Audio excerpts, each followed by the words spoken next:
반갑습니다. 여러분의 역사 완성자 유선입니다. 너무너무 반갑습니다, 여러분. 좋습니다. 오늘 드디어 중국의 마지막 시간입니다. 중국사. 우리 다음 시간부터는 이제 서양사부터 해갖고 우리 현대사까지 쫙 같이 나갈 텐데요.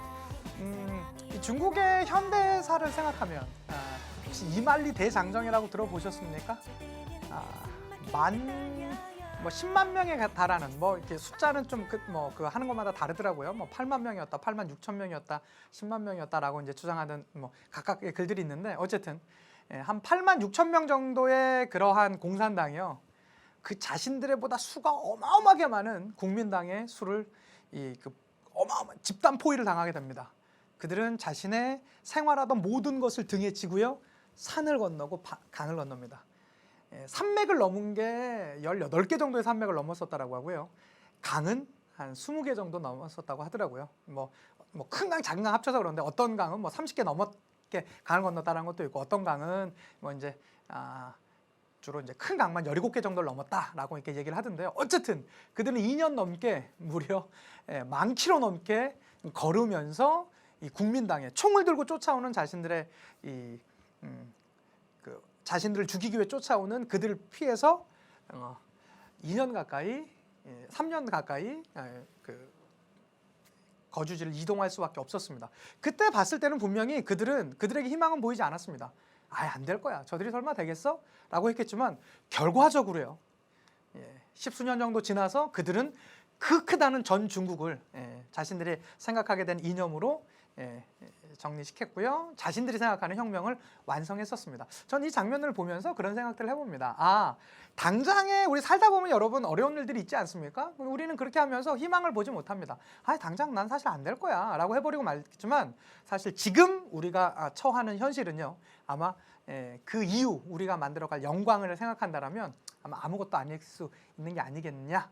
아마 여러분이 한번 살다 보면 어려운 일을 당하실 수 있겠죠. 그럴 때마다 이 비슷한 제가 지금 드렸었던 말씀을 나누어 본다라면 생각해 보신다면 어떨까 하는 생각을 한번 드려봤습니다. 오늘은 중국의 공산화와 문화 대혁명 하나씩 한번 들어가 볼게요. 오늘은 선생님 2줄을 걷습니다, 여러분들. 선생님이요, 이 2줄을 걷어요. 그거는 좀 옆으로 많이 가다 보니까 여기에 있는 내용들, 공산화 과정, 그다음에 그 이후에 그런 내용들을 2줄로 이렇게 표기해서 한번 나가보도록 하겠습니다. 한 번씩 가보도록 할게요. 자, 일단은 요거 잘 이해 못하시는 학생들이 있어서 이 국민당과 공산당의 개념 먼저 제가 잠깐 한번 좀 잡아드리고 갈게요. 1919년이 되면서요. 누가 이제 재건이 되냐면 국민당이 재건이 됩니다. 원래 사실 그 전에 순원이 만들었었던 국민당이 있었는데요. 요때 이제 다시 국민당이 본격적인 이 모습을 보여주게 되었었습니다. 이제 이 순원이 다시 이제 1919년도에 재건하는 모습이 있었고요. 그다음에 우리나라보다는 조금 더 빨리 1921년도에 중국의 공산당이 수립되게 되었습니다.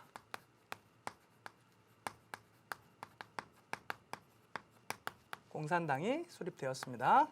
그래서 여기에 있는 이 공산당이 있습니다.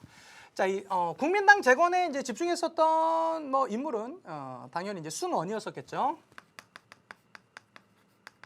순원이었었고요. 이 중국 공산당을 만들 때 여러분은 이 중국 공산당 하면 마오쩌둥만 기억하실 텐데요. 마오쩌둥이 아니라 이 중국 공산당을 실제로 이따 이제 만들었었던 인물은 천두슈였습니다. 이런 인물들이 어쨌든 이렇게 나오고 있었습니다.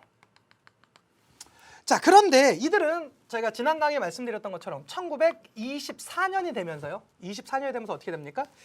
이들이 이 국민당의 요 흐름과 이 공산당의 요 흐름은요. 당시에 이제 군벌을 타도해야 되겠다는 나름의 움직임이 나오게 되었었고요. 이들은 1924년을 기점으로 어떻게 됩니까? 세력을 합치게 됩니다. 우린 이걸 가르쳐서 뭐라고 그러죠? 1차 국공 합작이라고 합니다. 1차 국공 합작이 이루어졌습니다. 국민당과 공산당이 힘을 합쳐서요. 군벌 세력을 타도하고 좀 이 선진적인 이 중국을 만들어 보겠다고 나름의 이 합작하는 모습을 보여주었습니다. 자, 그러한 과정 가운데 누구는요? 이 장제스가 25년에 죽고요. 그 순원이 25년에 죽고요. 26년이 되면서 6년이 되면서 순원을 이어받았던 누구가요? 장제스가요. 무엇을 단행합니까? 이제 군벌 타도를 단행합니다. 북벌을 실시합니다. 자, 북벌을 실시하는 과정 가운데 요 지금 이 국공합작은 쭉 이어지고 있던 상황이었었겠죠. 그러한 과정 가운데 이제는 장제스 입장에서 생각해 보니까 장제스입니다. 장제스 입장에서 생각해 보니까 아니 이렇게 해서 힘이 더 커지면 더 큰 문제가 되는 거는 사실은 군벌이 아니라 결과적으로는 내가 이 공산당하고 겨루겠구나라는 고민들이 있었어요. 자, 그렇게 되면서 이들은요 27년도에 이 장제스는요 공산당까지 토벌에 들어갑니다. 그렇게 되면서 잘 유지되고 있었던 이 1차 국공합작은요 어떻게 됩니까? 결열됩니다. 요때를 기점으로 27년을 기점으로 결열된다라는 거 요거 포인트 하나 잡아주시고요. 그렇게 되면서 그들은 다시 독자적인 행보를 해 나가게 되었습니다. 당연히 이들도 다시 독자적인 행보를 해 나가게 되었었겠죠. 그러한 가운데 27년에 결렬되었었고요. 자, 그러한 과정 가운데요. 31년이 되면서 무슨 운동이 터지냐면 만주 지역에 이제는 일본이 만주 지역을 점령하면서 들어옵니다. 우린 이걸 뭐라고 하냐면 만주 사변이라고 하죠. 이때 이제 누가 들어온 겁니까? 일본이 만주 지역을 공격하면서 들어온 것입니다. 자, 일본입니다. 어디 아니라 네. 그렇게 되겠습니다. 자, 그렇게 되는 과정 가운데요. 이들은 이제 더 나가게 되면서요. 누구야? 국민당 세력은요. 공산당 세력을 이제 완전히 정리하기 위해서 이 노력을 하게 됩니다. 자, 그러면서 결국에는 이들을 공격하게 됩니다. 그래서 요게 언제냐면요. 34년이에요. 34년에서 36년까지 이들이 상당히 어려움을 겪습니다. 우리는 요 시기를 무슨 시기라고 하냐면 제가 아까 이 강의 시작 시간에 말씀드렸던 대장정 내지는 이말리 대장정이라고 하는 대장정의 시기를 겪게 됩니다. 뭐 수십 개의 산과 바다를 산과 강을 건넜어야만 하는 이들. 당시엔 이들이 아마 희망이 없었을 것입니다. 그래서 결국에는 이 시기에 이들은 대장정을 떠날 수밖에 없는 어려움을 겪게 되었었죠. 자, 그러다가 36년도에 중국 공산당 국민당 입장에서는요 어마어마한 사건이 하나 터집니다. 왜 그러냐면 결국에는 지금 이들이 계속 이 중국 공산당을 공격하고 있던 시점 아닙니까? 야, 여기를 공격해. 당시 장제스 입장에서는요 이 공산당 토벌이 가장 필두였을 겁니다. 이게 제일 중요해. 이게 오히려 일본 애들 공격해 들어오는 것보다 이게 더 무서워. 얘네가 결국에는 장제스는 이 생각이 있었어요. 그러다 보니까 이 만주 지역에 당시에 이 국력을 장악했던 사람이 장쉐량이라는 사람이 있었습니다. 그 사람이요 이 공산당 토벌을 응원하러 왔었던 장제스를요 자신의 상관이죠 상관 같은 사람을 잡습니다. 잡아갖고요 너무한 거 아닙니까? 아니 지금 공산당이 중요해요? 왜 그러냐면 장쉐량의 아버지가 누구냐면 장쩌린이라는 사람이 있었는데 그 장쩌린이 그 전에 그 일본인에 의해서 죽었다라고 알고 있었거든요. 이 장쉐량은요. 그래서 어떻게 합니까? 저기요, 당신 내가 그 자신의 상관 같은 사람을 잡습니다. 그러는 건 당신 반드시 지금 공산당 토벌이 아니라 일본하고 싸우십시오. 라고 압력을 가합니다. 그게 무슨 사건이냐면 시안 사건이에요. 시안 사건이 터집니다. 그래서 한 2주 정도 이 감금을 해요. 대단한 사람이죠. 장쉐장이라는 사람도 이게 누구를 감금한다고요? 장제스를 감금한 사건입니다. 무엇 하기 위해서? 너 지금 공산당 토벌이 문제가 아니라 같은 중국인이잖아. 말고 일본인하고 싸워라. 라고 이제 압력을 가했던 사건이 바로 이 시안 사건이 되겠습니다. 자, 그러한 과정 가운데 37년도에 또 뭐까지 터지냐면요. 중일 전쟁이 터집니다. 이제는 일본이요. 아예 중국의 본토까지 이제 공격해 들어오게 되죠. 자, 그러다 보니까 이들은요. 37년을 기점으로 해서 다시 뭐 하게 됩니까? 연합하게 됩니다. 또 시안 사건의 이제 배경도 있었고요. 그래서 우리는 이것을 뭐라고 그러냐면 2차 국공합작이라고 부릅니다.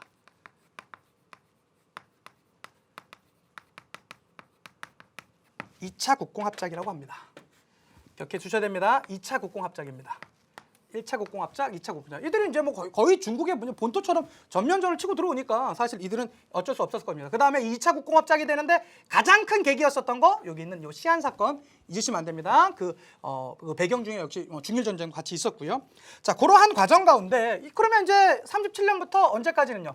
45년까지는요 쭉 유지되고 있었어요.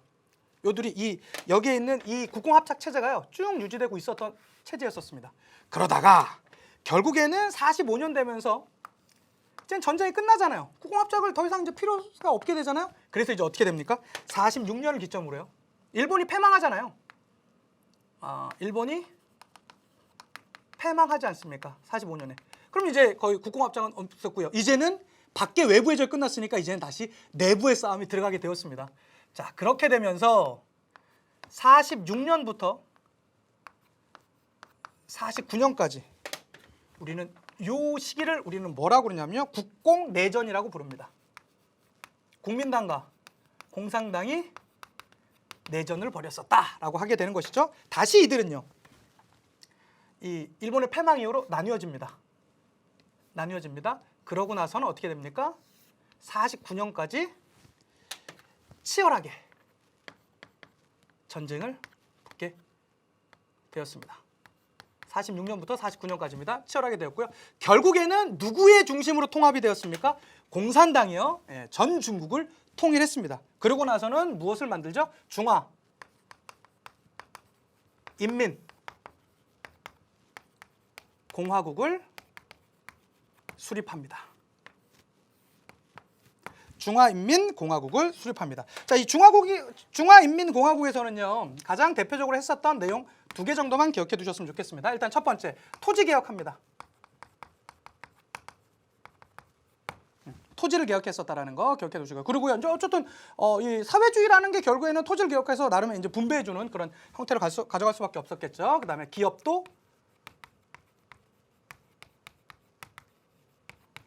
국유화했었다라는 거 봐주시면 좋겠고요. 자, 그런데 이 1949년도 10월 달에 중화인민공화국이 수립되었는데요. 그러면 이 남은 여기에 있는 이 국민당 세력은 이때 이제 어디로 갔을까요? 맞습니다. 이완 타이완으로 가게 되었었고요. 결국에는 지금 타이완으로 이동하면서 지금의 대만이 결국에는 그 국민당의 가서 이제 만들어진 게 이게 되겠습니다. 그런데 이게 되게 웃겨요. 이 장제스 있죠.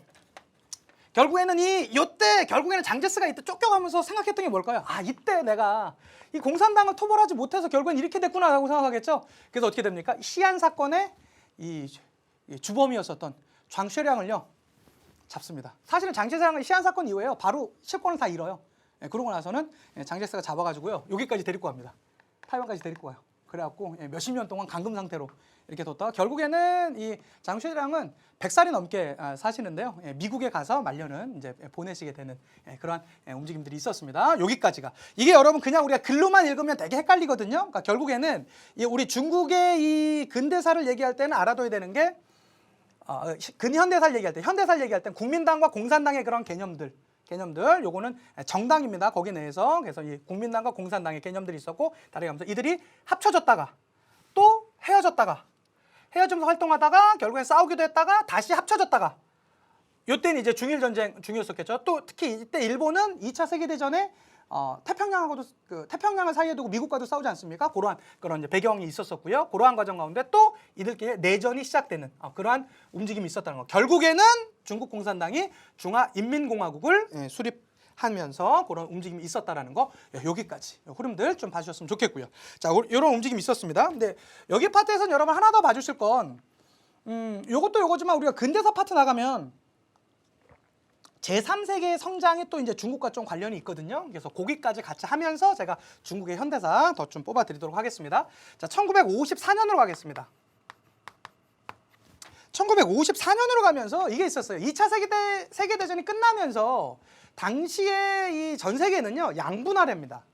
이 자유진영으로 대표하는 미국 중심에 있는 그런 체제가 있었고요. 그 다음에 공산진영을 대표하는 소련 중심의 그런 체제가 있었습니다. 그래서 그들 간의 이 대립, 아주 전쟁이 벌어지는 핫한 상황은 아니지만 겉으로 볼 땐 얼어있지만 정말로 싸우는 것보다 더 격렬한 이 대립구도를 갖고 있었던 체제. 우린 이걸 가리켜서 냉전체제라고 부르죠. 2차 세계대전 이후에 벌어졌었던 현대 상황을 우리는 냉전체제라고 하게 되는데요.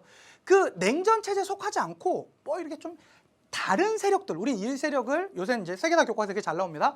제3세계라고 하는데요. 특히 뭐 그런 이제 두 진영에 적극적으로 참여하지 않고 있는 남은 지역, 특히 아프리카라든가 아시아 지역에 있는 여러 이제 국가들을 우리 제3세계 국가라고 하는데요. 그 제3세계가 이제 꿈틀대기 시작했던 게 바로 이 54년도입니다. 제3세계가 이제 등장하는 모습이 있었습니다. 당시에 중국의 총리가 누구였었냐면 쩌우원라이라는 쩌우원라이라는 그 사람이 있었고요. 그다음에 당시에 인도의 대표자가 누구였었냐면 네루라는 사람이 있었습니다. 제가 중국 살 때, 인도 살 때 말씀드렸을 겁니다. 인도와 중국의 대표자 쩌우원라이랑 네루랑 만나서요. 그들이 콜롬보에 만나서 그 나름 정해가지고요. 이 평화 5원칙을 정하게 됩니다.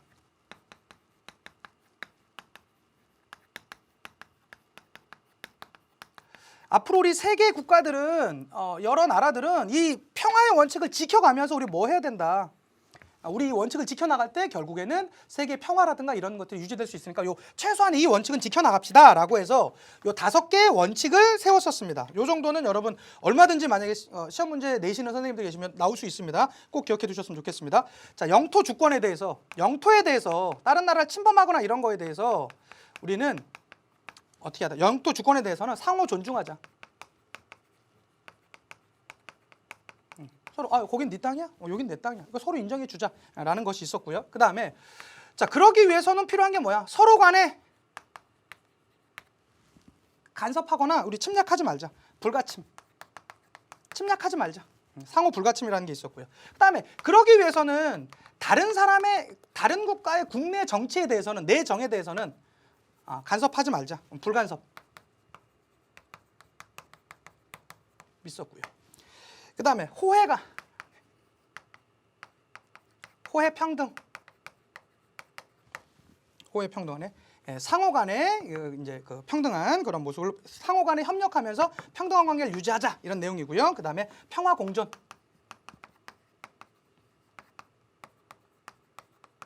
공존하는. 자, 이러한 움직임 가운데 가자라는 것이겠죠. 이게 뭡니까? 평화 5원칙이라고 하는 것입니다. 이거 충분히 나올 수 있습니다. 꼭 기억해 두시고요. 자, 이게 1954년에 있으니까 그 다음에 바로 55년도예요. 인도네시아 반둥이라는 데서 회의를 갔습니다. 이걸 우리가 반둥회의라고 하게 되는데요. 이제는 여러 나라들이 더 참석하게 돼요. 30개 가까운 나라들이, 29개 나라가 이 반둥회의에 참석하게 되면서요. 평화 10원칙을 세우게 됩니다. 맞아. 이러한 원칙들은 지켜가야 돼. 자, 이러한 움직임을 가리켜서 우리는 뭐라고 표현하면요. 제3세기가 형성되었다라고 합니다.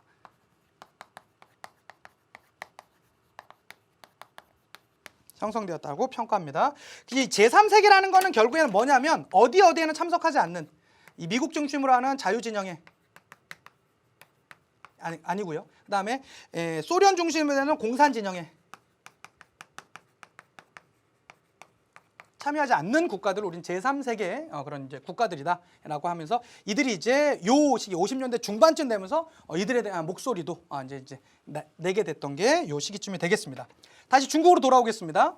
자, 어쨌든 이제는 그 중국 공산당이 원하던 사회주의 혁명을 일으키지 않았습니까? 자, 그러면 진짜 잘 될지 알았어요. 근데 문제는 여러분 어쨌든 그들 입장에서 혁명을 성공했으면 어떻게 돼요? 인민이 잘 살아야 되잖아요. 인민은 천국을 만들기 위해서 사회주의 혁명을 일으켰다며요. 근데 생각보다 그렇게 별로 경제적으로 썩 나아지는 모습이 없었거든요.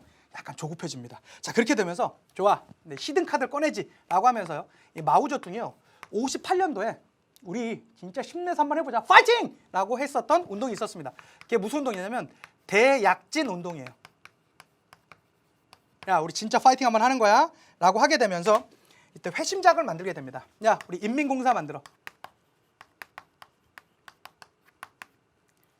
인민공사라는 이제 기초행정의 단위이기도 했었고요. 농민공동체 조직 뭐 비슷한 것을 만들어왔고요. 이걸 중심으로 해서 야, 우리 정말 아주 진짜 우리 경제 어마어마하게 늘어날 거야. 우리 성장할 거야라고 하게 되면서 이 인민공사를 중심으로 해서 대약진 운동을 펼쳐 나갔습니다.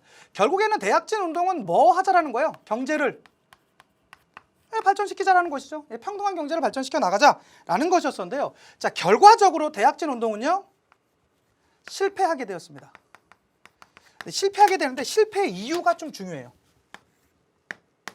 실패 이유가 몇 가지 있습니다. 실패 이유를 기억해 주셔야 됩니다. 일단은 가장 큰 거는요, 이 대약진 운동을 막 펼쳐 나가게 되는데 이때 자연재해가 많았어요. 자연재해가 이때 이제 많이 발생하는 그런 모습도 있었고요. 또 그리고 여러분 사회주의의 가장 맹점이 뭡니까? 노동의욕, 근로의욕이 없잖아요. 그냥 내가 열심히 한다고 더 받을 수 있는 그런 체제가 아니기 때문에 그래서 이 노동의욕이요. 떨어지는 그런 부족한 그런 모습도 있었습니다. 근데 이거보다 더 중요한 건요. 이쯤에서 이게 50년대 말 60년대 초가 되면서 어떤 움직임이 있었냐면 소련과 중국이요. 분쟁이 나옵니다. 이걸 중소 분쟁이라고 해야 되는데 영토 분쟁으로 이제 획득해서 그들이 관계가 상당히 좀 불편해지게 돼요. 소련이 화가 나서요. 어떻게 하냐면 이제는 말을 안 듣습니다. 그냥 원래 그렇게 뭐 에너지 원조라든가 여러 원조들을 해줬었는데요. 그것에 따르지 않습니다. 자, 그렇게 되면서 어떤 움직임이 있었냐면 소련의 원조가요. 소련의 경제 원조가 끊기게 됩니다. 자, 끊기게 되면서 여러 움직임들이 나타났었다라는 거, 그것도 하나 더 기억해 두시면 되겠습니다. 이게 이제 소련의 원조가 끊기게 됩니다. 자, 이 대약진 운동이 실패하면서 결과적으로는 이제는 누가 실각하게 됐습니까? 맞습니다. 이 중국 공산화를 일으켰던 가장 중심에 있었던 바로 그 인물 마오쩌둥이요.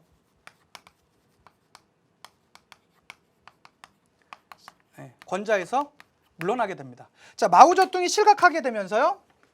이제는 누가 등장하게 되냐면 당시 실용주의 노선으로 이제 갔었던 실용파, 실용에 가까웠었던 이때 대표적인 사람이 누구냐면 등소평이라는 표현보단 덩사오핑, 류사오치라든가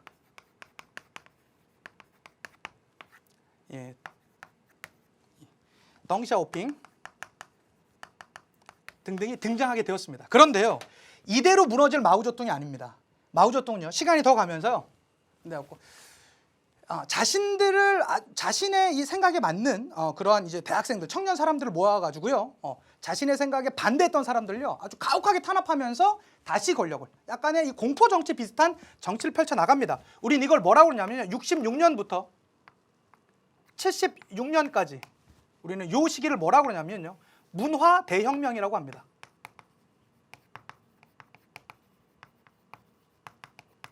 정확히 10년간 마오쩌둥과 그의 아내가 이제 중심이 되어서 일으켰었던 문화 대혁명이 이뤄지게 되었습니다. 자, 문화 대혁명은요, 이때 이제 실각했었던 마오쩌둥이 다시 중심에 나오게 되면서 등장하게 되었습니다. 그래서 마오쩌둥이 주도했고요. 주도하면서 나오게 되었었고요. 이때 이 문화 대혁명이 나오면 늘 나오는 단어가 있습니다. 여러분 요거 꼭 기억하셔야 됩니다. 위병, 홍위병입니다.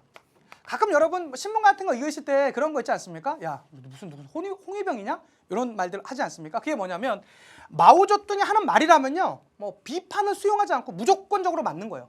그렇게 되면서 이 홍위병이 결국에는 이 마오쩌둥의 뭐 근위대, 뭐 친위대 같은 역할을 해줬던 것이죠. 뭐 그 정치적에서도 그렇고, 뭐 문화적에서도 그렇고요. 이 홍위병이 나오게 되면서요, 이들이 이제 했었던 게 뭐냐면, 야, 우리 사회주의가 맞는 거야. 사회주의가 맞는 거야. 그러면 너네 몇몇 애들이 요새 너 조금 약간 풀렸다고 이제 자본주의 주장하더라. 절대 안 돼. 자본주의 조금이라도 요소 있으면 전부 다 박살내버려야 돼. 라고 주장하는 게 뭡니까? 자본주의에 대해서는요, 철저히 부정합니다. 조금 뭐 비슷한 말만 있었어도 완전 다 이제 해버리고요. 그리고 이 자본주의뿐만 아니라 그들이 원래 갖고 있었던 전통 문화 있죠. 중국의 전통 문화, 뭐 문화재 이런 것들도요, 상당히 많이 이 당시에 소실이 되었습니다. 그러한 모습들이 있었던 것이겠죠. 자, 그러다 보니까 이 당시에 나타났던 사회는 어떤가요? 어마어마한 사회 혼란이라든가 혼란이 점점 심해지는 그러한 모습들이 있었습니다. 이때 여러분 이 덩샤오핑은 다시 그 권력을 잃게 되거든요. 이 덩샤오핑이 어떤 인물이냐면 사실은 이 마오쩌둥의 거의 뭐 오른팔 같은 사람이었어요. 상당히 초반에 가깝기도 하고. 그런데 이제 그가 벌였었던 이 대약전 운동이나 이런 게 하면서 우리 그게 아니라 우리 실용주의 노선으로 가야 된다라고 주장하면서 이 덩샤오핑이 나오는데요. 이때 계속 덩샤오핑은 뭐 거의 그 완전 실각해갖고 거의 이제 뭐 죄인처럼 취급받을 때였죠. 근데 홍위병이요, 덩샤오핑의 아들을 잡아놓고요. 당시 이제 아주 젊은 나이였었던 덩샤오핑 아들, 너 아버지의 죄 네가 직접 말해라고 이제 막 얘기를 했었대요. 덩샤오핑 아들한테. 그러니까 아빠를 비판하라는 것이겠죠. 지금 우리 마오쩌둥을 지금 덩샤오핑 비판해갖고 지금 그래도 문제 있었던 거 아니야? 빨리 얘기해! 라고 하는데요. 막 고문도 하고 그랬대요. 그래서 그 아들 덩샤오핑 아들이 어떻게 되냐면 창문에서 높은 이 건물에서 창문으로 뛰어내립니다. 그래서 평생을 불구로 살게 됩니다. 그것을 보면서도 이 덩샤오핑은 버텼대요. 대단한 인물입니다. 덩샤오핑은. 그리고 이제 덩샤오핑이 이제 했던 말이 뭐라고 그랬냐면, 특히 이 문화대혁명, 자기를 거의 죽을 뻔도 있었고 자기 아들이 장애를 입었었던 이 문화대혁명을 보면서 그가 평가했던 말이 기가 막힙니다. 뭐라고 그랬냐면, 나쁜 일이지만 따지고 보면 좋은 일이다. 와, 기가 막히지 않습니까? 자신한테 생명의 위협을 가하고 있는 일을 보면서 이거 나쁜 일이야. 결과적으로 이거 말이 안 돼. 이성이 지금 파괴되고 결국에는 몇몇 사람들이나 사회주의가 잘못된 걸 인정하고 반성할 건 안 하고 결국에는 더 그냥 아주 공포 정치 형태로 이렇게 가면서 이러한 모습 보여주는 거, 이거 나쁜 일이야. 그렇지만 결과적으로 놓고 보면 중국이 더 발전할 수 있는 좋은 계기가 될 수 있으니까 좋은 일이야. 이런 얘기잖아요. 와, 정말 대단한 사람 아닙니까? 그래서 그 등소평은요, 결국에는 요 이후에 요 이제 개혁을 성공하죠. 중국의 그 뭐 흥묘 백묘론, 요게 이제 다 등소평이 주장했던 거 아닙니까? 조금 이따 말씀드리겠지만, 그렇게 돼서 그가 93세 1997년도에 돌아가셨는데요. 자, 글을 밝혀서 이렇게 평가했답니다. 100년 세월을 견딘 한 그루 소나무 같은 위대한 지도자라고 당시에 이 중국 사람들은 아주 극찬을 했던 바로 그 덩샤오핑의 이야기. 제가 자꾸 등소평 그러냐면, 원래 이 덩샤오핑이라는 건 이제 교과서 용어가 바뀌어서 그런 거고, 예전에 그냥 한자 그대로 읽으면 등소평이거든요. 그래서 그랬습니다. 마오쩌둥도 그냥 예전대로 그냥 한자 그대로 읽으면 모택동이잖아요. 했었던 그랬습니다. 그런데 왜 문화대혁명이 끝났을까요? 마오쩌둥이 76년에 죽습니다. 마오쩌둥이 사망합니다. 그러면 이 문화대혁명을 이끌었던 가장 중심축이 무너진 것이잖아요. 그래서 그는 더 이상 버틸 수가 없게 되었었고요. 자, 그렇게 되면서 그 사후 시간이 지나면서 이제는 움츠리고 있었던 누가 이 그 권력의 정점으로 등장했을까요? 맞습니다. 이 덩샤오핑이요.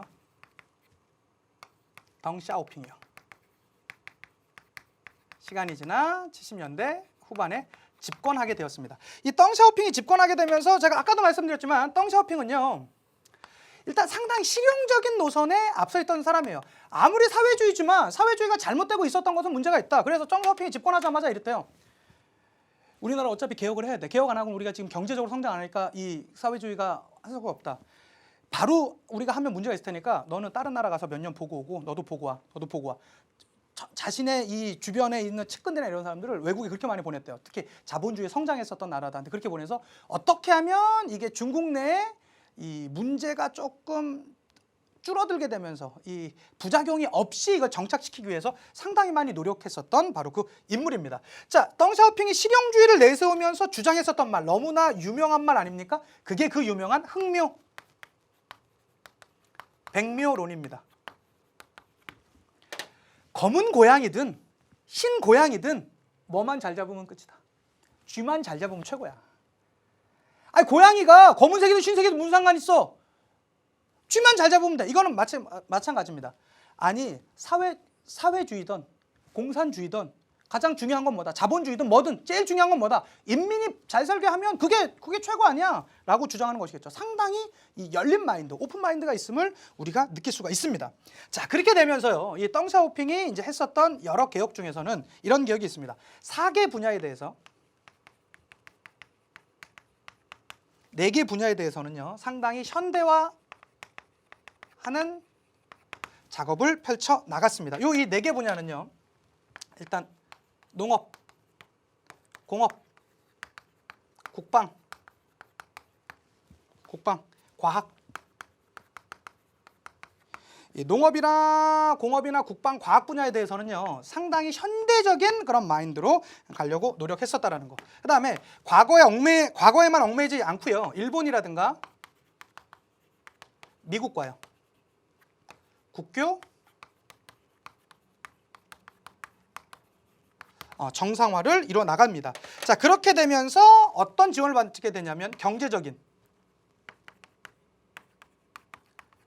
지원을 받아내는 그런 이제 목적도 이루어냈었다라는 거 기억해 두시면 되겠고요. 자, 그 다음에 또 나오는 게 경제특구. 이 지역만큼은 우리 그 경제적으로 특성화시키면서 여러 많은 그 특히 사회주의 내에서는 뭐 안 된다 이러한 너무 그 제한 사항들이 많을 거 아니에요. 그거만큼은 아주 과감하게 풀어주는 경제특구라든가 경제개방구를 만들어서요. 아주 혁신적인 모습을 보여주게 되었었습니다. 그래서 경제특구나 경제개방구를 만들게 되면서요.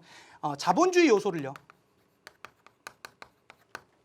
자본주의 요소를 일부 수용하는 그러한 모습들로 이제 나아가게 되었습니다. 자, 경제적으로 이거 성공했을까요? 실패했을까요?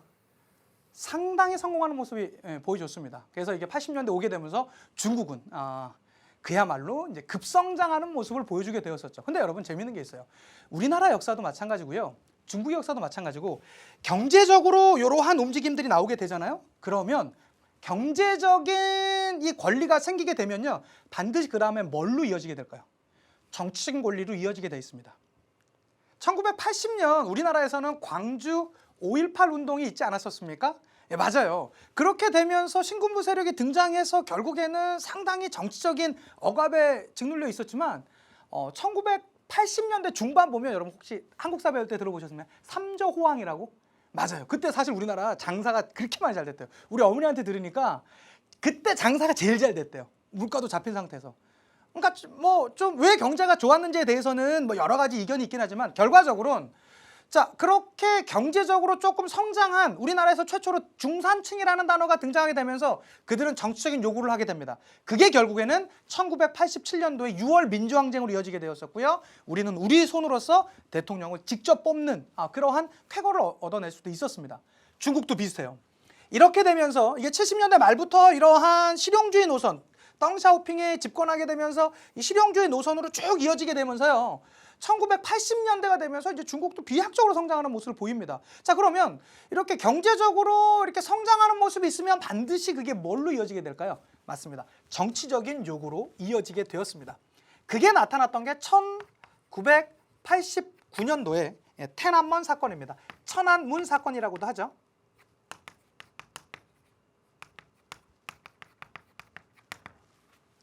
天安門 사건이라고 합니다. 자, 이들은요. 그 한자 그대로 읽으면 천안문입니다. 근데 이제 교과서가 이제天安門이라고 그래서요. 이天安門에서는 뭐라고 그러냐면 이들에게 이제 우리도 정치적 자유를 요구하게 됩니다. 이때 중국인들도 정치적 자유를 요구해요. 지금은 사실은 경제적으로 이게 성장했는데 정치적으로는 너무나 이게 공산당이 전부 다 하고 있다. 이거 문제가 있다. 라면서 정치적 자유를 요구하게 되고요. 그 다음에 당시 이 공산당들의 부정부패가 상당히 많았었거든요. 부정부패 이거 없애자. 부정부패 일수 이런 것들을 요구하게 되었습니다. 자, 근데 이때요. 당시 지도부는요. 이것을 어떻게 진압했습니까? 아주 강경한 태도로 진압하게 됩니다. 강경 진압이 이어지게 되었었고요. 특히 제가 여러분 교재 자료에도 올려놨었는데요. 거기 보면 그 탱크가 사람들을 이제 뭐 미는 그런 여러 모습들도 있게 되고요. 자, 그렇게 되면서 그 이후부터는 이제 누가 이제 집권하게 되었었다? 짱쩌먼이 집권하게 되면서 이제 경제 개혁을 지속적으로 더 추진해 나가는 이러한 전체적인 움직임이 있었다라는 거. 그래서 여러분 이게 우리 중국 현대사 파트가 이게 생각보다 여기 국민당과 공산당이라는 개념이 나와버리면 여러분들이 조금 힘들어하는 경향들이 있어서 제가 좀 상당히 자세하게 좀 다뤄드렸습니다. 특히 우리나라 한국사랑 좀 맞닿는 부분도 많이 있고요. 그래서 전체적인 부분 국민당과 공산당에 대해 확실히 좀 잡아주시고요. 이들은 좀 약간 이 국민당이라는 건 그냥 이 정치적 정당이 됐고요. 이 공산당이라는 건 사회주의를 기초로 하는 정당이 됐었다라는 거. 그래서 이들이 쭉 가면서 결국엔 중화인민공화국이 만들어지게 되었었고요. 50년대 때 이 대학제 운동, 인민공사를 중심으로 해서 나타나게 되는 대학제 운동 있었었다라는 거. 그렇지만 결국엔 이거는 대실패로 이어지게 되었었고요. 마오쩌둥이 시각했지만 자신의 다시 이 힘을 잡기 위해서 등장했었던 게 바로 뭡니까? 문화 대혁명. 이때 뭐 지식인들이라든가 뭐 여러 당시에 이 사람들 막 특히 그 이 의사들 이런 사람들 뭐 당시 그 지역에 있는 그 좀 지식인들 이런 사람들 막 비판하잖아요. 마오쩌둥 당신 주장했었던 젊었을 때 주장했던 사회주의 이런 게 아니지 않았냐 막 가르다 보니까요. 그것에 반대하는 사람들 막 그냥 죽이는 막 그러한 모습들이 있습니다. 그래서 이런 게 문화 대혁명, 암흑기라고 할 수 있겠죠. 그게 이제 10년 정도 있었고요. 마오쩌둥의 사망으로 결국에는 그 이후 실용주의 노선을 가게 되는 덩샤오핑의 집권으로 이렇게 쭉 이어지게 되었었다. 그렇지만 정치적으로는 이天安門 사건이라는 나름의 이 아쉬운 변곡점을 찍는 사건도 있었다라는 거 그렇게 기억해 두시면서 넘어가 주시면 좋겠습니다.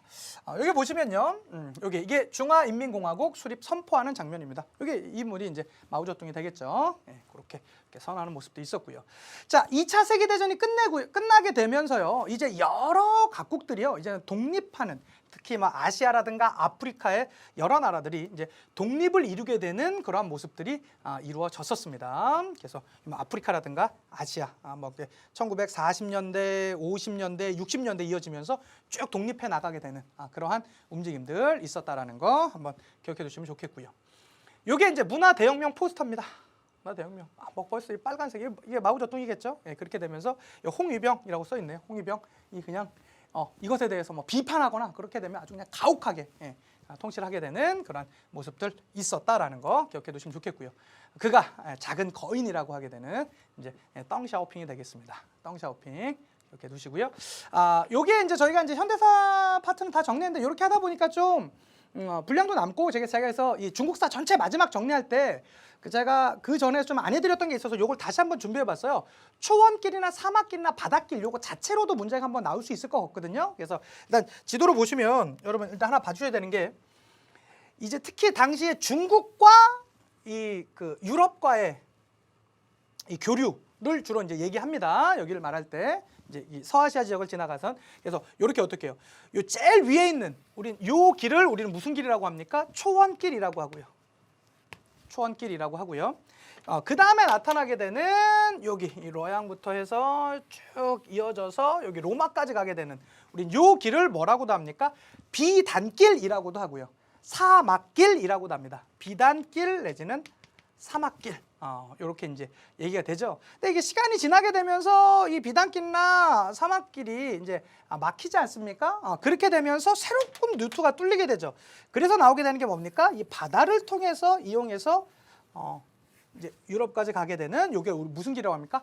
바닷길이라고 합니다. 그러니까 제일 위에는 초원길, 그 밑에는 비단길, 그 밑에는 바닷길 이렇게 그냥 하시면 돼요. 이게 아마 지도상으로 문제가 어렵게 나오진 않을 거예요. 그런데 하나 더 나온다면 이렇게 내용적으로는 조금 중요할 수 있어서 요걸 제가 같이 했었거든요.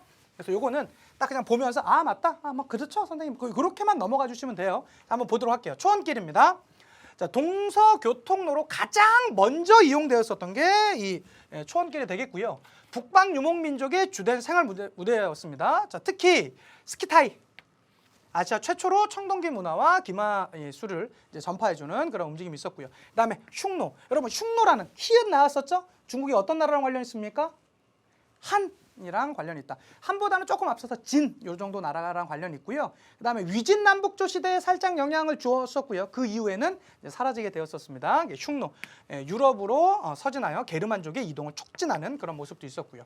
자, 그리고 이어지게 되면서 13세기에 그냥 뭐 전 세계를 휘몰아쳤었던 광풍으로 몰아넣었었던 그들 바로 누굽니까? 몽골, 바투의 유럽 원정로도 어디였었다라는 거? 초원길이었었다라는 거. 요 정도 여러분, 요 정도는 충분히 이 시험 문제 보기로 나올 수 있습니다. 같이 기억해 두셨으면 좋겠고요. 그다음에 비단길 한번 보도록 하겠습니다. 비단길입니다. 비단길은요. 사막과 고원을 주로 이제 통과해서 갔었는데 중요한 건 이 비단길이 만약에 나온다라면 비단길 다른 말로 비단길 뭐라고도 한다고요? 막길, 사막길이라고도 한다고요. 같이 봐주시고요. 자, 중요한 건 요거 누가 개척했었다? 맞습니다. 한무제 때 누구에 의해서 장건의 파견으로 개척되었었던 거. 이거 월지랑 가서 이거 흉노 우리 싸우려고 하는데 월지 애들 예전에 밀려서 갔잖아요. 그래서 야 월지랑 가서 우리 같이 힘 합쳐서 흉노 공격하러 가자라고 이제 장건 보냈는데 장건이 그거는 동맹은 완성하지 못했었지만 무언은 이루어왔어요. 가는 루트는 알아왔잖아요. 그게 결국에는 비단길로 이어지게 되었었다라는 거. 주로 중국이 동서교류의 주도권을 행사했었는데 문제는 요거 탈라스 전투 누구 때입니까? 당나라 때입니다. 당나라 때 탈라스 전투 이후에는 이슬람 세력이 이제 주도하게 되면서 결국에는 요게 이제 막히게 되면서 그 이후에는 이제 사막길이 새롭게 이제 뚫리는 그런 모습들이 있었죠. 자, 동서교류에는 모습들을 보시면요. 주로 비단, 제지술, 전래, 유럽의 유리공예 기술이라든가 인도의 불교와 간다라 미술 이런 게 다 비단길을 통해서 주고받고 했었다라는 거 꼭 기억해 두셨으면 좋겠고요. 자, 마지막으로 바닷길 보도록 하겠습니다. 시험에 문제 나올 포인트는 많이는 없거든요. 여기 있는 내용들 제가 여러분 교재에다 올려드렸으니까 교재 같이 보시면서 체크해 두시면 되겠습니다. 필요한 친구들은 살짝 좀 빠르다 싶으면 정지해놓고 중요한 내용들만 같이 필기하셔도 되겠고요. 자, 바닷길은요 인도와 동남아시아, 중국에 이르는 해상 교통로고요. 주로 이제 계절풍으로 이용하면서 많이 이제 이동을 했었고요. 인도 상인들은 이것으로 인해서 불교라든가 힌두교가 이제 전파가 이루어졌었고, 특히 이슬람 세계 8세기 중엽 이후부터 무슨 전투요? 탈라스 전투 이후부터 주로 활약했었고 이슬람교 전파가 이루어졌었다라는. 그 다음에 요거 명나라 하면 나오는 거 뭐 있습니까? 바닷길 나오면 정화의 남해 원정, 정화의 원정 때 주로 이용되었었다라는 거 반드시 기억해 두시고요. 특히 정화의 원정으로 나오게 되었었던 게 뭐였었죠? 조공무역의 확대를 위해서 그가 이제 갔었던 것이고, 또 하나 반드시 알아둬야 될 거 뭐 있습니까? 화교 진출이 결국엔 이 정화 원정 이후에는 활발해지는 그런 모습들 있었다라는 거 기억해 두시면 되겠습니다. 우리 문제 두 문제만 풀고요. 정리하도록 할게요. 자, 2013년도 수능 문제입니다. 가시기 경제적 변화에 대한 탐구 활동으로 가장 적절한 것을 찾으래요. 한번 찾아볼게요. 보니까 일단 여러분 언제나 이 역사에서 그래프가 나오면요. 시기를 먼저 보시는 게 중요합니다. 1960년대 초네요. 65년까지도 안 가고 55년 이후에 1960년대 초, 1년, 2년 이 정도 될 것 같은데요. 연도는 크게 중요할 것 같지는 않고요. 여기에 이제 그 경제 상황인데요. 보니까 가시기의 경제적 변화에 대한 탐구 활동으로 가장 적절한 걸 찾으랍니다. 자, 여기서 한번 보도록 하자고요. 보니까 인민공사의 창설 과정을 살펴본다. 인민공사는 언제 만들어졌었죠? 1958년도에 만들어졌습니다. 58년도에 이거 대약진 운동하면서 만들어진 거잖아요. 그러니까 요 60년대 초랑은 관련이 없겠죠. 그건 아니고요. 2번입니다. 자, 문화대혁명의 전개 과정을 찾아본다 나와 있는데요. 문화대혁명은 언제입니까? 1966년부터 76년까지 아닙니까? 60년대 초랑은 관련이 없을 것 같고요. 3번입니다. 중국과 소련의 관계 변화에 영향을 분석한다. 특히 이게 이제 대약진 운동이 실패하게 됐던 계기 중에 하나가 뭐라고 그랬었죠? 중소 분쟁에 의해서 이 소련이 중국의 지원을 이제 끊게 되면서 원조를 중단하게 되면서 변화가 하면서 경제적으로 싹 어려워지는 그런 모습들이 있었잖아요. 그게 바로 이런 배경이라고 할 수 있겠네요. 정답은 3번이 되겠고요. 4번은 왜 아닌지 보자고요. 자, 토지개혁과 기업 국유화의 배경을 찾아본다. 이건 언제입니까? 이들이 중화인민공화국을 수립한 이후에 즉각 실시했었던 게 바로 이게 되겠고요. 5번입니다. 마오쩌둥 사후 덩샤오핑의 집권 과정을 살펴본다. 이건 언제입니까? 70년대 후반의 일이겠죠. 그래서 정답은 3번이었었다는 거 기억해 두시고요. 자, 문제 2번입니다. 2013년도 6월 모평 문제입니다. 다음 가상회고록에서 밑줄 친 그에 대한 설명으로 옳지 않은 걸 찾으랍니다. 아는 거 한번 찾아보자고요. 자, 우리 홍위병들은 그를 동방홍이라고 불렀고 그의 어록을 지니고 다니면서 암송하였다. 지금 홍위병들이 그를 거의 뭐 찬양하고 있는 그가 누굴까요? 당연히 마오쩌둥이 되겠죠. 자, 이 마오쩌둥에 대한 것들을 한번 찾아보도록 하겠습니다. 자, 마오쩌둥은요. 1번입니다. 닉슨 대통령과 정상회담을 하였다. 제가 요거를 설명 안 했네요. 이게 언제냐면 72년입니다. 여러분, 말 나온 김에 요거 잠깐 합시다. 이 언제 닉슨이 방문했었냐면요. 72년도입니다. 72년도에 당시 미국 대통령이 누구였었냐면 닉슨이었었거든요. 닉슨이 미국 대통령 닉슨이 방문을 했었습니다. 요것도 하나 더 추가해 주시면 좋을 것 같아요. 네, 여기까지. 이러면 이제 완벽해지죠. 여기서 요 1번 문제가 요 72년도였었다라는 거 기억해 두시고요. 자, 2번입니다. 국민당의 토벌로 대장정이 시작하였었다. 대장정 시작 언제입니까? 1934년입니다. 몇몇 책들은 이게 원래 36년이 맞거든요. 36년으로 투표된 게 더 많습니다. 교과서도 그렇게 나와 있는 교과서도 많은데 몇몇 책들은 또 35년까지 나와 있는 것도 있더라고요. 그러니까 아마 그 연도 묻는 문제는 안 나올 거예요. 그냥 시기적으로 그렇게 이제 봐주시면 되겠습니다. 34년부터 나온다라는 거 봐주시면 되겠고요. 3번입니다. 토지기업과 기업의 국유화. 이건 언제죠? 49년에 중화인민공화국 만들어졌으니까 그 이후에 바로 나왔으니까 마오쩌둥이라고 할 수 있겠고요. 4번입니다. 북벌을 완성하여 국민혁명을 실현하였었다. 국민혁명 실현한 건 1928년도 누구에 의해서입니까? 장제스에 의해서잖아요. 마오쩌둥이 아니네요. 예, 정답 4번이고요. 5번은요. 대약진 운동의 실패로 정치적 위기에 직면했었던 게 바로 누구였습니까? 마오쩌둥이고요. 이러한 정치적 위기를 타개하기 위해서 그가 했었던 게 뭐죠? 예, 여러분 알고 계시는 문화대혁명. 문화대혁명은 10년간 이렇게 이어졌었다는 것까지 봐주시면 완벽하게 오늘도 정리가 되었다라고 할 수 있겠습니다. 예, 지금까지 여러분 중국사 공부하시느라고 수고 많으셨고요. 다음 강부터는 여러분 오래 기다리셨습니다. 드디어 서양사 파트 들어가니까요. 더 재밌고 활기차게 여러분들 찾아뵐 것을 약속드리면서 인사하고 마치도록 하겠습니다. 역사가 완성되는 그날까지 완!